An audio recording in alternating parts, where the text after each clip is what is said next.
discretion is advised. Good evening, everybody, and welcome to another edition of the New to Wrestling Podcast After Dark. Tonight, we have two very special guests. We are back in the swing of things. We're back in the saddle, girl. I took a little break because I had to move, but we're making moves, and these two are certainly making moves as well. I just want to get right into it because he's already been gabbing before we got on, and I was like, we need to save this content for the show, girl.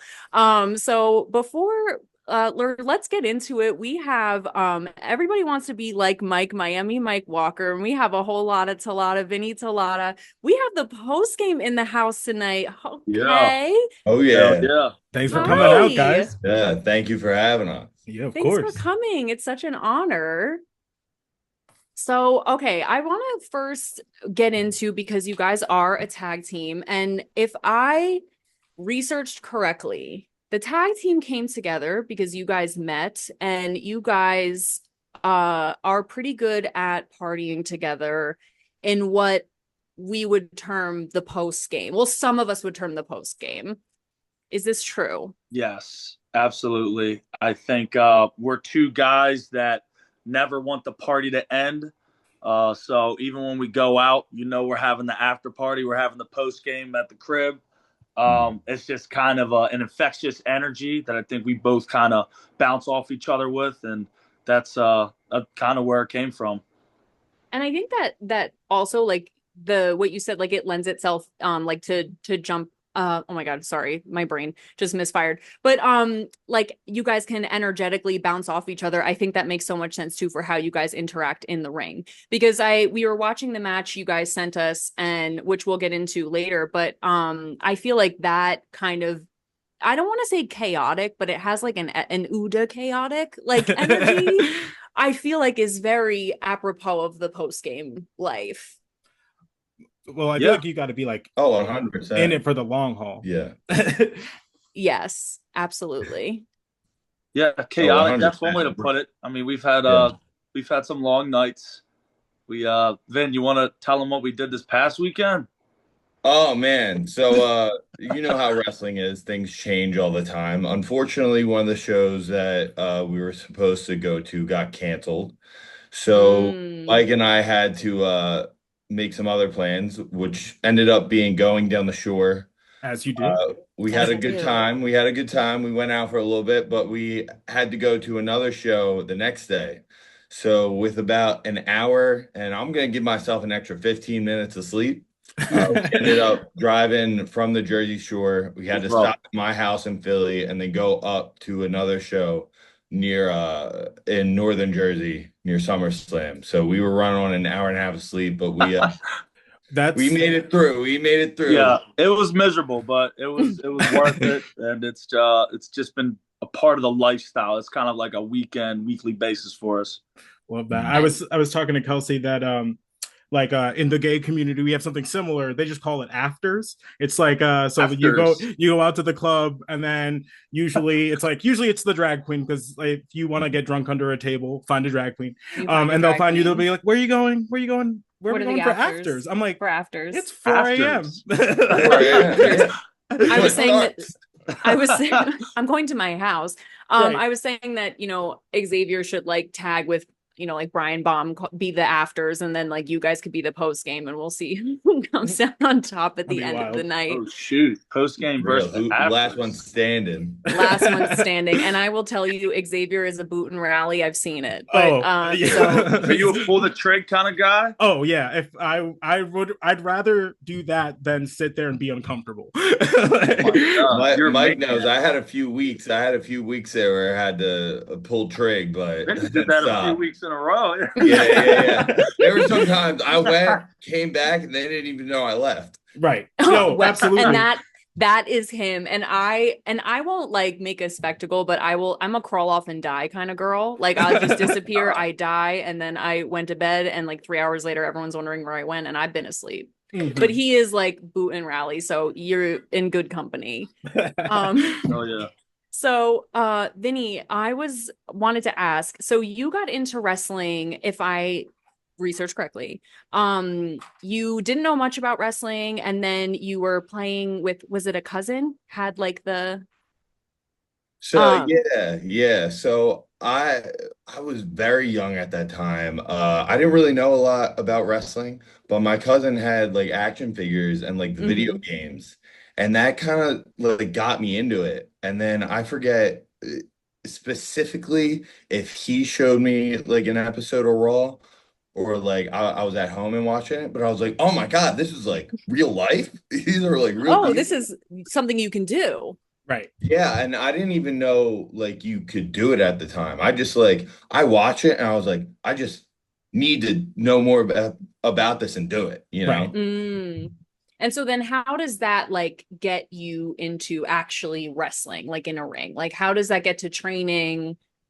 So I tell this a lot, but I'm a very like I'll commit to something and then kind of let it go. Wrestling Mm. is the only thing I've been committed to ever since I started seeing it. Mm. So I would tell my parents all the time. I have a sister, God bless her. She was my punching bag for a little bit. I was trying my body slams and the submission moves. Mm. My mom would be freaking out, but I that's the kept. sibling price. So Yes, yes, That yes. is the toll. Yeah, Yep, I that's didn't the have toll a you pay. brother. I didn't have a brother, so she had to step up.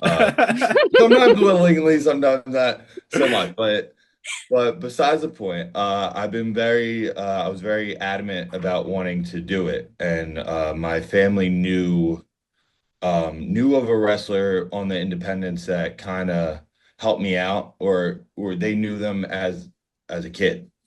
Oh, He wow. told me that I need to be 16 to start training at the school that I started at, which was ECWA. So Okay. I think I was about 12 at that time when we were Whoa. talking about this.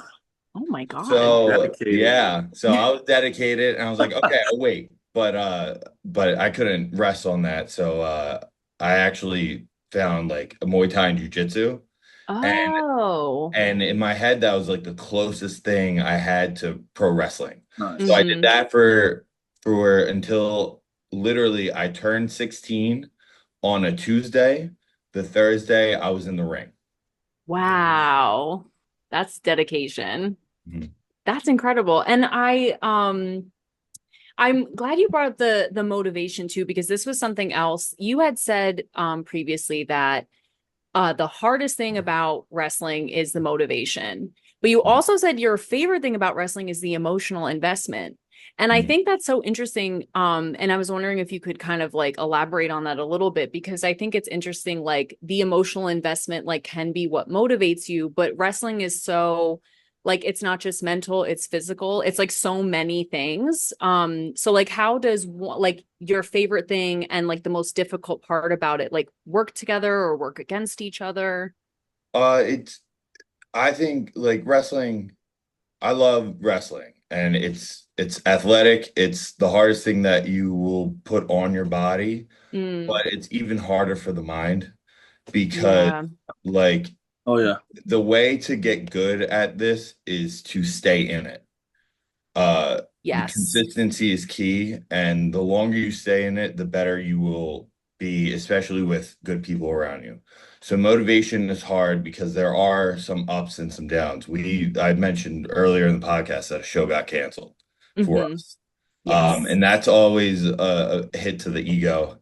But you got to just remember there's always another weekend, there's always another training session. So that's how you get better. But the emotional investment kind of comes hand in hand with that from a performing aspect of the performer, of like, you just love this so much and like you just want to be good at it. So you yourself are invested in yourself and your craft. But for the audience members, this is the ride, you know. Mm, I think wrestling is the story of everybody's individual career, and it's like a documentary. And each of these matches are mm, kind of like a highlight.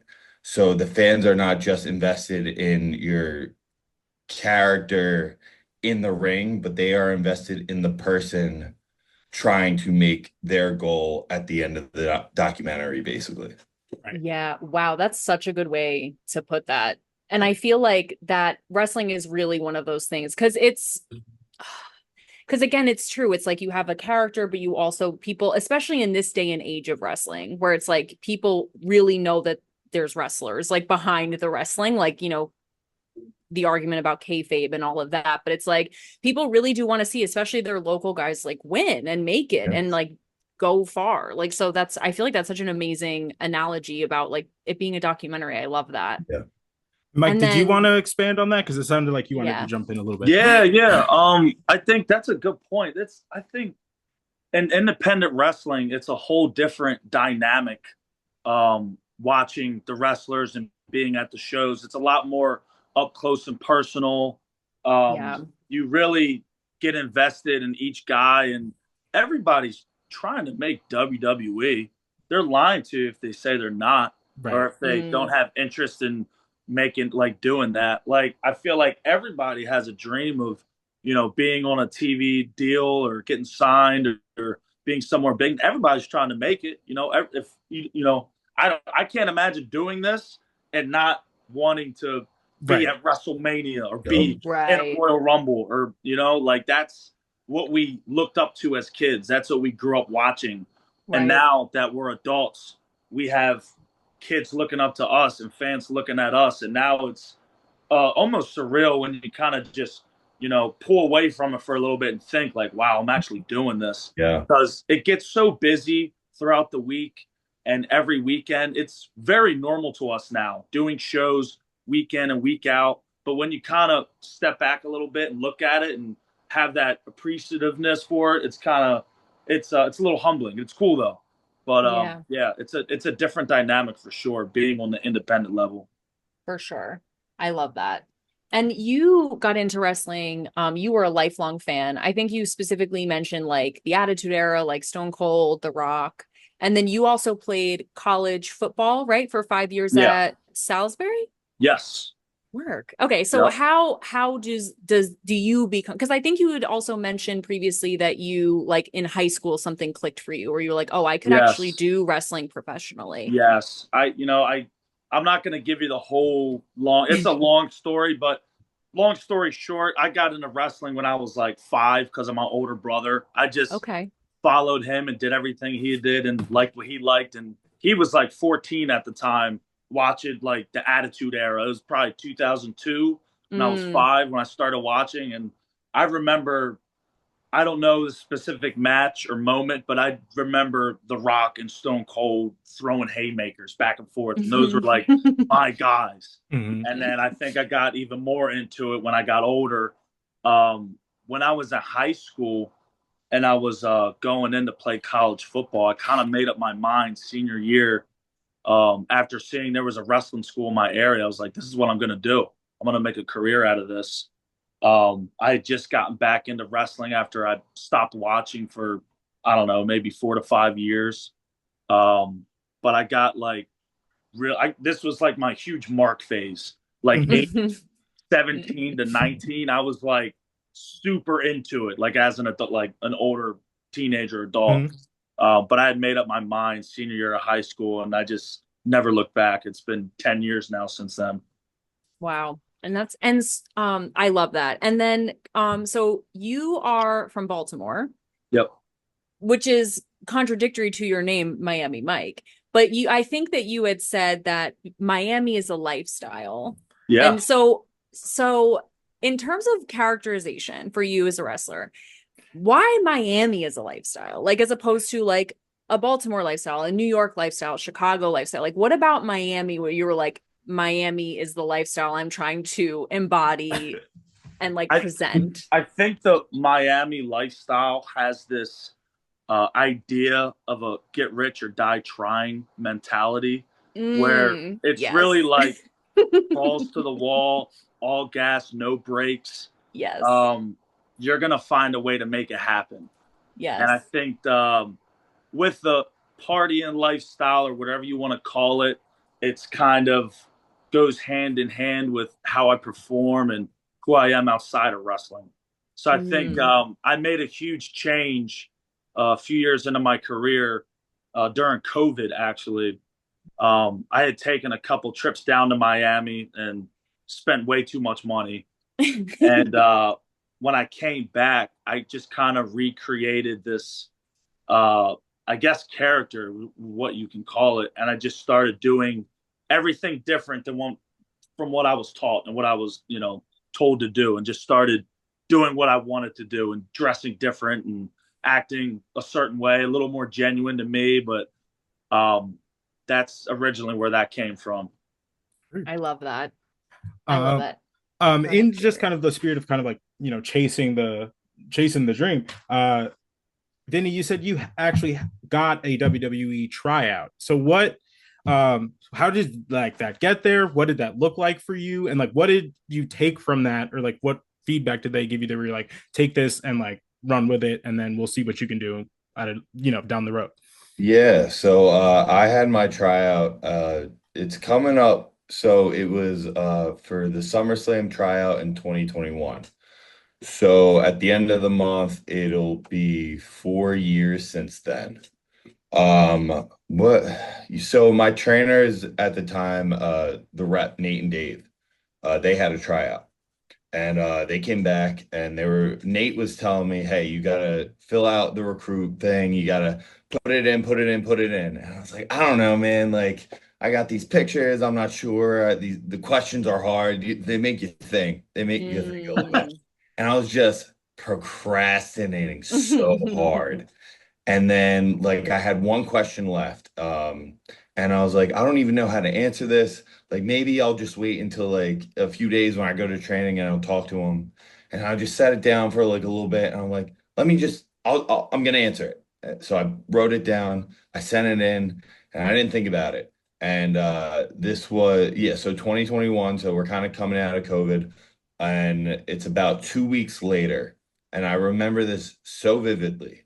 I am in my parents' kitchen. I'm sitting at the island, and I have a apple cinnamon rice cake with cottage cheese on it, and I'm taking a bite, and I get an email, and it says WWE, and I swear to God, I almost die from choking on this rice cake.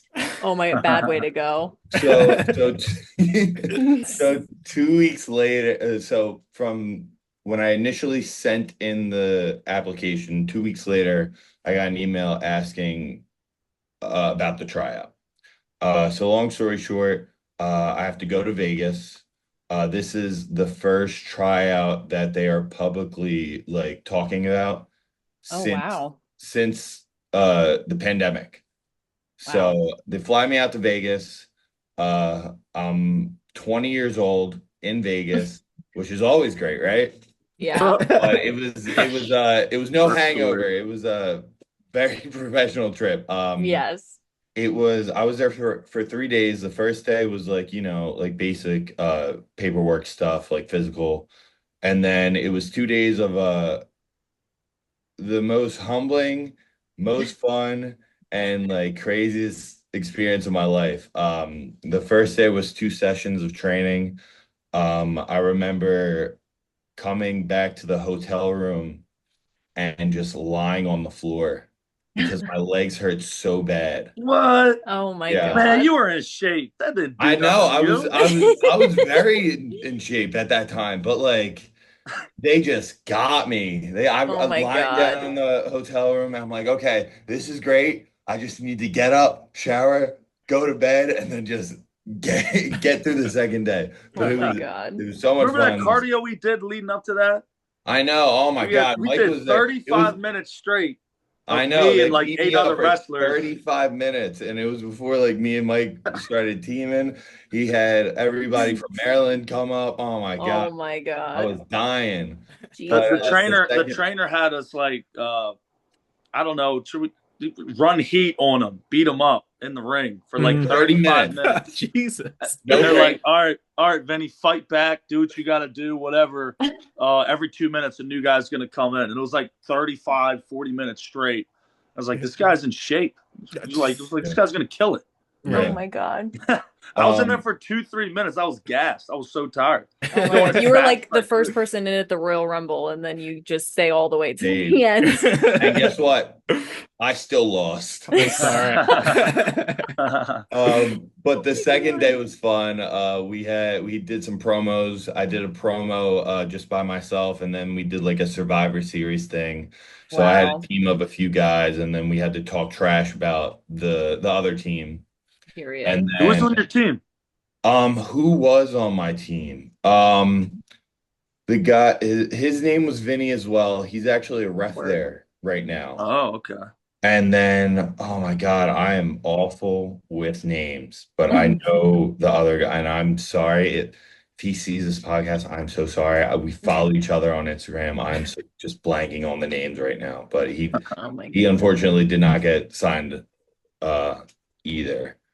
But anyway, so we do that. We do the promos, and then the second session was more physical stuff. And it was a bunch of media came in, so like they were interviewing some people, some stars came in, but I think one of the bigger lessons I learned was just be confident in what you can do. I was 20 years old at the time. I was extremely nervous. This is the first time I'm doing anything with WWE, and again, I've been a fan since I was young, and like just seeing the logo on everything, being in that environment. Triple H was there, Matt Bloom was there, William Regal was there. So many people like you just see on not only TV but all social media. They make documentaries about these people, and like I did the promo right in front of Triple H. Oh my, and you like forget they're real people. It's like I know sometimes. he's a real person, and then when they're physically in front of you, you're like, oh, you're okay. So you're gonna watch me do this. You're not that big. No. You're all right. Yeah. But like I said, I think the biggest thing is just be confident in who you are and make yourself a presence whenever you walk into the room. And then ever since that, I've been very conscious about that. But I think within the last maybe year and a half, I feel like I've really set into who I am, because like I'm only 24 years old. I'm still young, and like it's just life, you know. A lot of things changed since then and now, and I just feel confident in my ability, my personality, and just like real life. I just feel like I've grown so much, and I feel like that's helped me in wrestling, and just go the course. Things change for everybody. Right. Nobody has a set path, and I know my path will get me to wherever I'm meant to be, and just I'm having fun doing it, so I can't complain. It was a great experience. I love talking about how I had the opportunity to do that, and I'm very grateful for it, you know. I love that.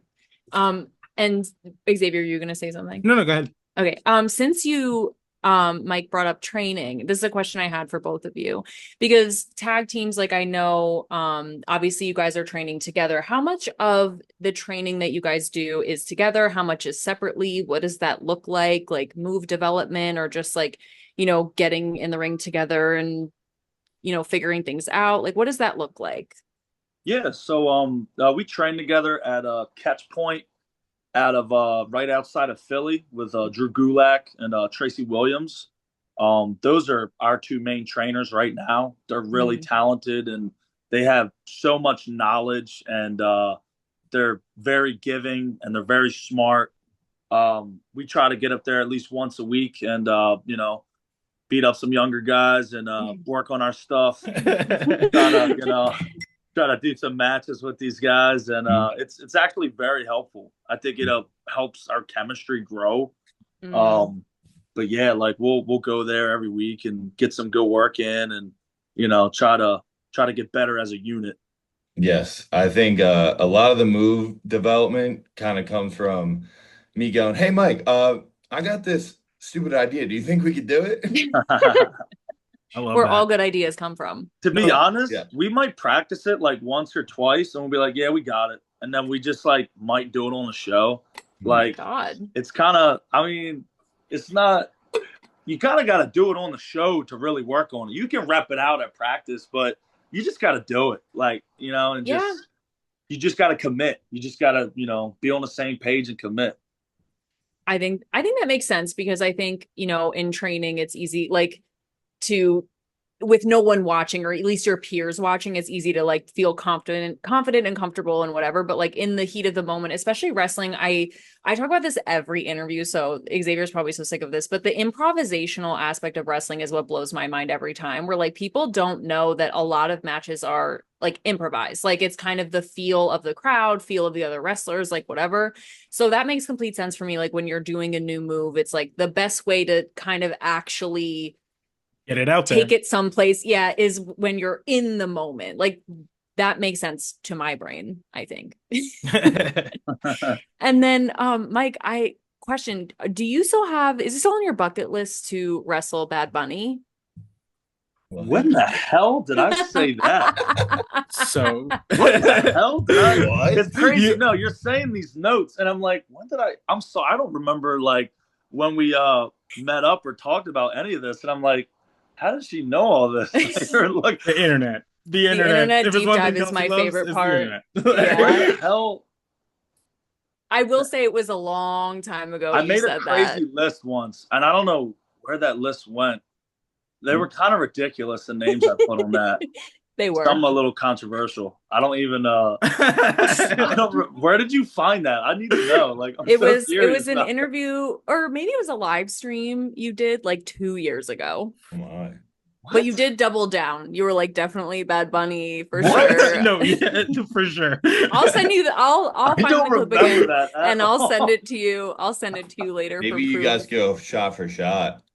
Yeah, maybe. I think I just like say shit sometimes. Sorry, I don't mean to cuss. I can't. No, you're totally fine. Oh, you can. I think I just say random things sometimes. I do not remember that at all. I do remember putting him on a list because he was popular at the time. So yeah. Wow. Oh my god. I like his music, but dude.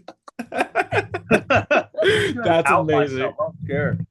Oh, that's so funny. I think it's a great goal to have. I just want to hang out with the guy. He seems pretty chill. Yeah, let's start there, and then we can talk about beating him up. And then my other question was, and this is from the same live stream, I think, so you might not remember saying I must this have either, saying some wild shit. But so you trained in a bunch of different places, and New Jersey is one of those places, which is where we hail from. Originally, I'm outside of Philly now. He's an expat now, but sure. of New Jersey. But you had said that training in New Jersey had given you like an edge. Like you had said, sometimes wrestling can be like a little hokey, but New Jersey wrestling, like training there, kind of gave you this edge. And you also have mentioned previously that something that really motivates you is people talking shit. Do you feel like the two are kind of correlated? Like a little? Because in my brain, being from New Jersey, bred and fed, I feel like that makes sense to me. Like it's like, but Jersey. Oh man, don't even get me started. Yeah, well. No, this was CZW. That's where I started training. I think a little after COVID, and it kind of just expanded my mind, and it I looked at wrestling a whole new way. Because I was stuck in Maryland, and Maryland's super old school, like the wrestling. Yeah. And CZW allowed me to grow as a performer and to kind of break through where I was. There's no way I would have ever made it in Maryland or became who I would have became as a wrestler without CZW. I wanted to get more work and more training, so I took the drive up there once a week, sometimes twice a week. And that definitely separated me from a lot of other guys that was at Maryland, people that were ahead of me that weren't better than me, that I don't think was better than me, people on shows that I don't think was better than me. Once I started doing shows in Philly and for CZW, it kind of made me more credible to them. And it kind of, sometimes if you're not in a good place, like maybe you don't have that much value, you got to go somewhere else and build your value. You got to take a chance on yourself. So I think that at that time, that's kind of what I did.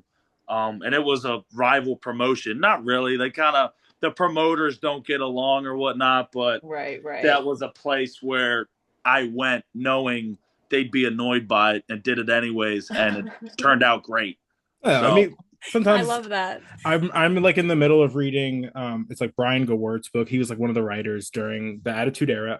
But he talked about working with The Rock specifically, and they were always he talked about like, we don't mind like ruffling some feathers as long as like the fans are entertained and it's gonna make some money. So it's like, you got to do what you got to do. Like, hey, if you're gonna not like where I'm working, well, oh well, create some more opportunities then. Like, you gotta ruffle some feathers. I think sometimes I avoid doing certain things because I don't want to rub people the wrong way, or but you got, like, as wrestlers and as an independent worker, and me and Vinny as a team, like, we gotta like take chances, and we gotta step out of our shell every now and then, and try to make something happen.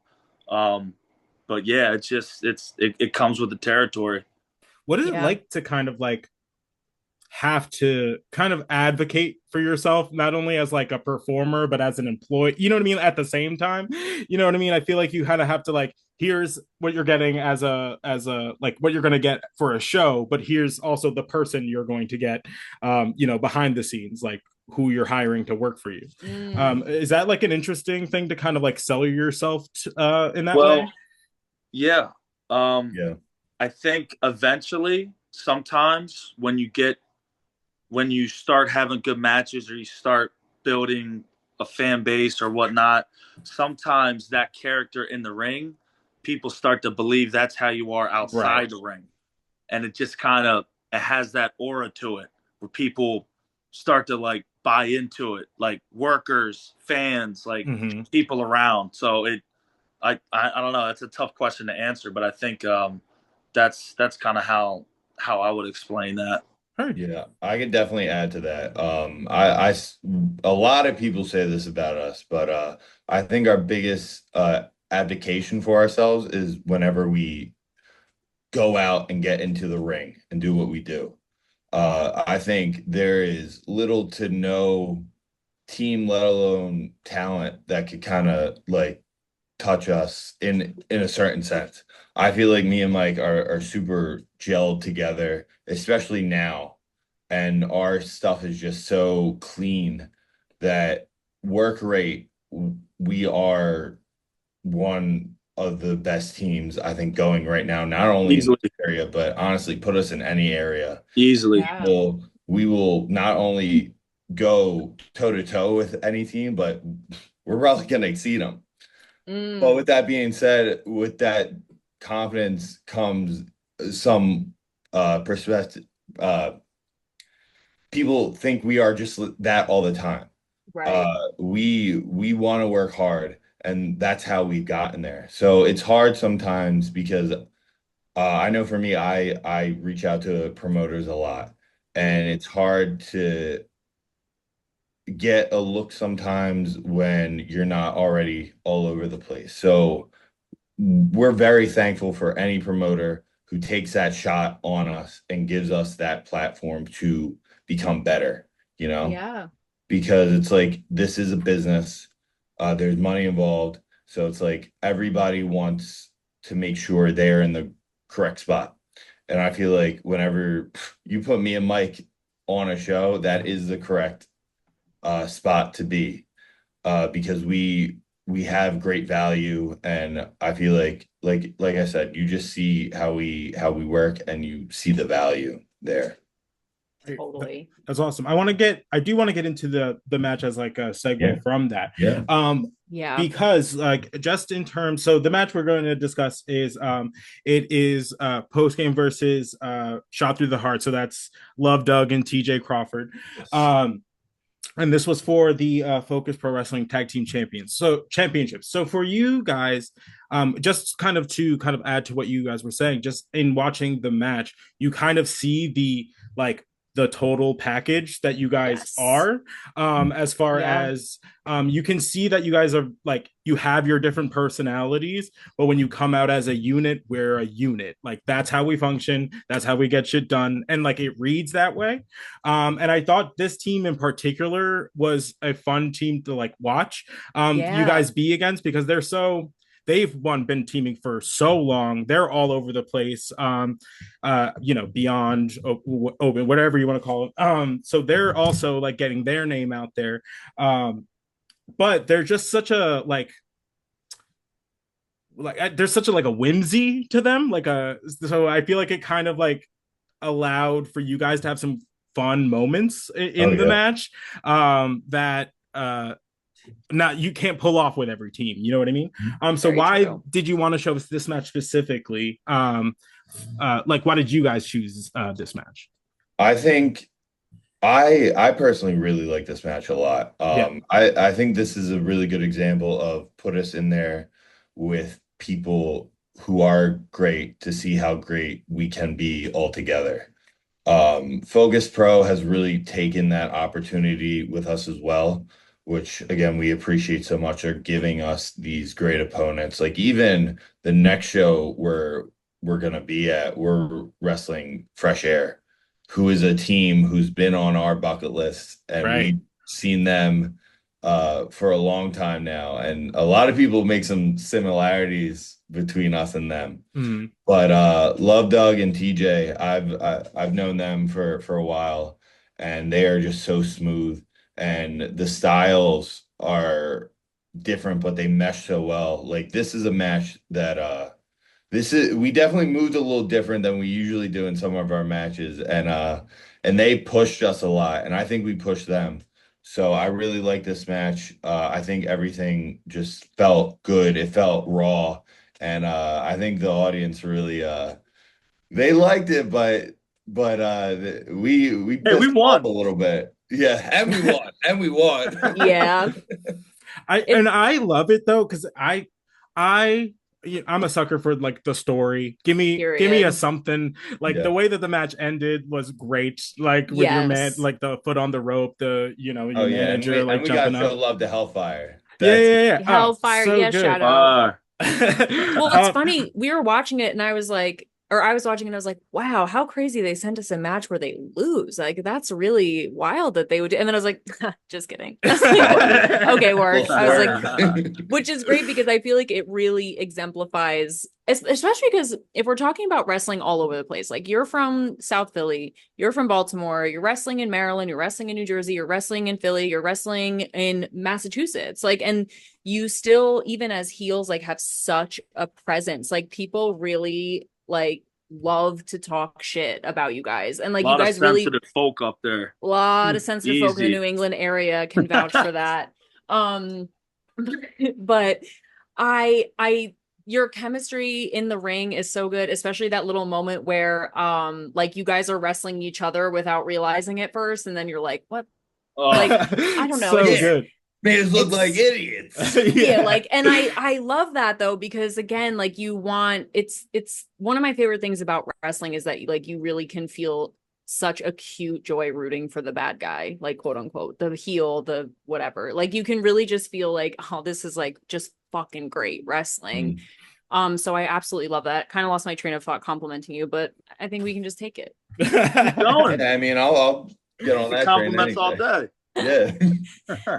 Because when you guys were jumping on, I was saying to Xavier, like caught me mid like stream of going like that little moment was so funny where they're like wrestling each other, and then like I was like, I love that. I think that's so great. But yeah, I think that the ending, I think I kind of found my way back. I think that ending is so great because it shows like that it's like that tale as old as time wrestling story that never gets old, where it's like the manager does like the heel stuff and like helps in the cheating and the whatever, but you can't help but eat it up. Well, and yeah, like, especially because I don't know, like your manager's great. Like your manager's great. Oh my god, you know what I mean? He's so great. Like, and when somebody's that over the top about it, oh yeah, I mean, commit to the bit. Like if you're gonna go out there, like commit to the bit. Absolutely. Yeah, and so it's just like a testament to like the unit you have, you know. Yeah. Vinny, you did mention that your like tag team dream match was FTR, the Revival. Is that still the case? The FTR Great reaction. is a big influence on us. We take a lot of stuff from them, especially when we first started. I would love to wrestle them. And they're just old school, and I just love that type of wrestling. It's just like so simple, but everything's so effective. You get so invested in all of it. You can tell that they are definitely the under the learning tree of like Bret Hart. I feel like a lot of wrestlers fall under like Sean or Bret, as far as their like schools of wrestling, and I feel like they are very much like a student of Bret. You know what I mean? Where it's just like it doesn't need to be like over the top, but it looks so smooth that you're like, damn, he's good. They're so intense, and they're so intense with everything. They're tough. They're men. They're just freaking. They're men. Tough. Like they're just dudes. Tough dudes. Just dudes being bros, being men. Yeah. Right. Yeah. And I've always said that. Check the track. That's it. Will you be coming through that? Because I know they're doing like a big long residency at the 2300 arena soon, like AEW is. So they're gonna be like in town for like a week or so. Might have to invade. Yeah, right. bring the gear. Running, Mike. Yeah. See if you can get on like a dark match or something. Yeah. We'll see what happens. You never know. They'll be there for an entire week. Lord knows. Should we wear masks, Vin? I don't know. Deal? Oh my God. I would love that. We know some people up there. We'll have to talk about that off interview. Don't tell. Keep it hush hush for now. Keep that hush hush. I'll pretend this conversation never happened. But I feel like I also just feel like the roots of wrestling in Philly are so strong. And Vinny, I'm sure you can attest to this, but like the roots of wrestling in Philly are unlike most I've ever experienced. And I am new to wrestling, but I just feel like the energy in Philly, and especially when they had WrestleMania 40 there, I thought that was like one of the most brilliant decisions they could have made, because like Philly wrestling is something so iconic. Like I'm and AEW doing a residency there. Now we're kind of tangenting, but AEW doing a residency there is, I just think, the best possible idea. Like I think that's so brilliant. Well, they're like making a point to go to like all these like smaller venues, and then like you can't find a more iconic like small venue than that. I'm like, yeah. I forgot you had that sign. Yeah, I like unpacked that box real quick. I was like, I need to find my ECW sign. I don't think you're new to wrestling. No, at this point, I think you're. You seem like you know a lot. Yeah, You've done a lot of research in your 3-month wrestling journey. Well, we've been doing the show for like a minute, so we've been doing the show for a minute. But we started watching King of the Ring like 1996, and I have been dragging her ass through the Attitude Era. Wow. No. Now we're in the show. We're now in 1998, so we've been and we watch every episode of Monday Night Raw since 1996 to 1998 now, and also all the pay-per-views. So that's really, thank you so much. It's more of a compliment to Xavier as my teacher. So thank you, Sensei. I am grateful to you. You're not only smart, you're beautiful, and I love that for me. Oh, thanks. Thank you. But yeah, we'll foray into ECW. And when we did that little like ECW side hustle, like documentaries and diving in, I was like, this is that shit. This is something else, girl. Like, so yeah, can't help but love it. But again, it's the different flavors of wrestling from all over the place. And again, to bring it back to you, who is the point of this episode, I think it speaks to you guys because like you do wrestle in so many different places. And are there other places you guys like have goals wrestling just get that under your belt, or experience? You guys are expanding like kind of up more into like the Northeast kind of area. So that would be kind of what like you're beyond your like that kind of those kind of promotions. We I feel like we have our like toes in the pool in the Northeast. That we definitely want to expand there a little more. Like next week on August 9th, we'll be in Indiana for Black Label. And cool. I think the goal now is to kind of like, it's kind of like the territories, but like every area has its own little bubble. And our plan right now is to basically get into every bubble that we can. Pop the bubble. Exactly. Yeah, exactly. I think a goal, I definitely want to wrestle down south in like Texas and stuff like that. Yes. Atlanta. more in the Carolinas. Carolina's More. big. And then like I definitely want to go overseas. Like we're gonna be in Europe at the end of September. Gotta get Wow. some titles back. Yes. Oh, Yes. yeah. And I think definitely Japan would be so much fun. Oof. Oh, yeah. We know, and it's crazy now, we've been wrestling for like 8 years. And like Mike was saying earlier, sometimes it takes a second to like step back and kind of realize where you are. And Yeah. like seeing the people we know, the people we've come up with do all these cool things too. Like everything feels so like in reaching distance. So I feel like Oh, we yeah. set our minds to it. We could Oh, do yeah. all these goals. Oh yeah, I think I that's love such that. a good way to put it too. Like because even you were saying earlier, like the community around you is what motivates you. Mhm. And I think what I love about wrestling is like when people, go to Japan or like they go wherever, it's like everyone's like, that's awesome. Like it doesn't feel like, well, why? Like, man, and like maybe there is a flavor of that. Like, of course, like we're all human, but I think for the most part, like wrestling is one of the most, in my experience, again, new-ish, but Mhm. I most of the time I experience like when people like when other wrestlers win, it's a win for everybody, like Yeah. especially in your circle. And like it's inspiring, like you said, like if like someone in my community can do it, like I know that I can also do it, and it's something that I can aspire to, and it's not crazy. So I love that. I think that's amazing. Yeah, Makes complete exactly. sense to me. Yes. Yeah. All right. Xavier, anything else? Any final thoughts? No, I think I'm good. We can wrap it up. Yeah. Yeah. Okay, All right, great. cool. All right, Take us guys. home. Yeah. All right, guys. So, this is going to be released next week. So that's going to be I'm gonna just get you a date so it'll be on the 14th. So what shows do you guys have coming up? Like after the 14th, people can come find you. Where can they find you online? All that sort of good stuff. Okay, I think let me see if I could ramble some off the top of my head. I do not want to get these dates wrong. 23rd, 24th. 23rd is the Saturday. We will be up at Focus Pro. We will be wrestling Fresh Air. They're gonna try and take these titles from us, but guess what? It ain't gonna happen. You heard it here. Yes. The day after that, we will be in New York for NYWC. The week after, we will be in NYWC again. And then what else? We got some September stuff coming up. Like I said, we're gonna be in Europe at the end of September, and I'm awful right now. I'm blanking, but you know what? You wanna follow us, keep tabs on the post game, follow Yeah. us on Instagram, on Yep. Twitter. If I'm posting on Facebook, check that.